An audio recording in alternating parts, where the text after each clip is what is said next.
Il ne tenait pas une arme, mais un appareil photo. Il n'a pas tué, mais il a vu mourir. Pendant des années, Wilhelm Brass a immortalisé des visages condamnés, ceux des déportés d'Auschwitz. Son travail forcé est devenu une mémoire. Voici l'histoire du photographe du camp de la mort. Wilhelm Brass naît en 1917 à Żywiec, en Pologne, d'une mère polonaise et d'un père autrichien. Il est photographe de métier, formé dès l'adolescence.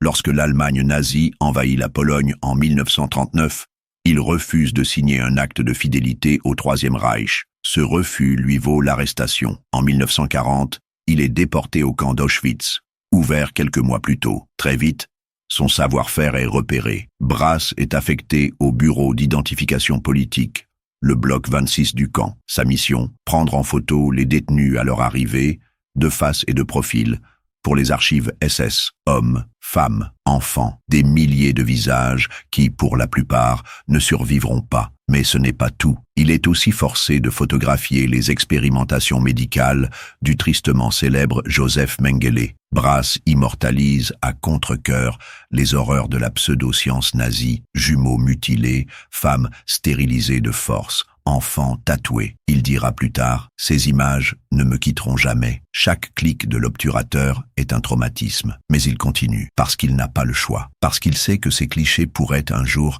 témoigner de l'horreur. En 1945, alors que les nazis commencent à détruire les preuves de leurs crimes, Brass refuse d'incinérer les photos comme le lui ordonnent les SS. Il réussit à en cacher des centaines. Ces archives seront plus tard utilisées comme preuve lors des procès de Nuremberg. Son courage permet à l'histoire de ne pas être effacée. Libéré, Wilhelm Brass tente de reprendre une vie normale, mais le traumatisme est trop lourd. Il abandonne la photographie. À chaque visage qu'il veut capturer, il revoit ceux d'Auschwitz. Il dira « J'ai vu la mort de trop près. Je ne pouvais plus regarder à travers un objectif. » Il vivra discrètement en Pologne jusqu'à sa mort en 2012. Wilhelm Brass n'a pas manié les armes. Il n'a pas donné d'ordre. Mais son courage a permis de préserver une vérité que certains auraient voulu faire disparaître à jamais. Il a photographié l'enfer pour que le monde n'oublie jamais. Et grâce à lui, les visages d'Auschwitz ont un nom, une histoire, une trace. Si ce récit vous a touché, partagez-le. Car tant que ces histoires seront racontées, elles ne pourront jamais être effacées. Abonnez-vous pour découvrir d'autres histoires vraies